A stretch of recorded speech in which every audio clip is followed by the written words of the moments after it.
كان الفنان علي الكسار المعروف بلقب برج الكوميديا واحد من رواد الفن الكوميدي في مصر، عشان كان بيتميز بأسلوبه الفريد وشخصياته المحبوبة اللي لسه معلقة معانا في دماغنا لحد دلوقتي وفي ذاكرة الجماهير.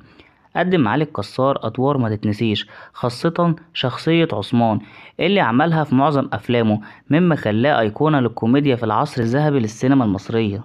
وأول فيلم معانا فيلم سلفني 3 جنيه سنة 1939، وبيحكي قصة الفيلم عن عثمان اللي هو بيقدمها علي الكسار، اللي عايش مع مراته وحماته ومحوش حق الأوضة اللي هم عايشين فيها، وهيطردوا منها عشان مش معاه حق الإيجار.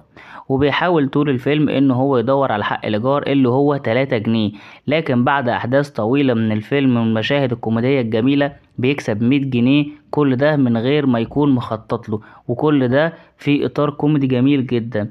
الفيلم من إخراج وتأليف توجو مزراحي.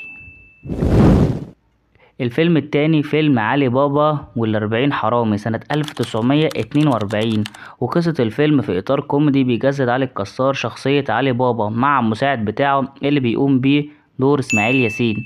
وبالصدفة بيلاقوا 2 ماشيين في وسط الغابة، وبيقفوا قدام صخرة كبيرة أو جبل كبير، وبيقولوا كلمة سحرية هي كلمة افتح يا سمسم، وبيخشوا ويروحوا يعملوا زيهم، وبيخشوا يلاقوا مغارة مليانة دهب، وبياخد من الدهب والمجوهرات ديت ويروح البيت. والحرامية اللي هم 40 حرامي لما بيعرفوا الموضوع بيروحوا على بيته عشان خاطر يقتلوه، وبياخدوا الدهب منه تاني.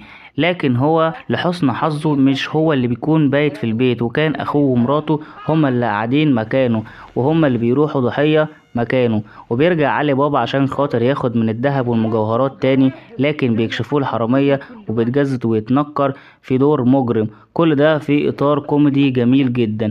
الفيلم برضو من تأليف واخراج توجو مزراحي.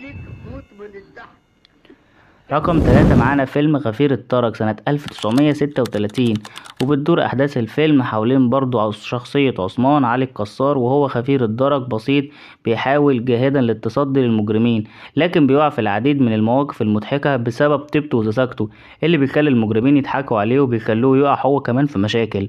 الفيلم من إخراج توجو مزراحي ومن تأليف علي الكسار وبديع خيري.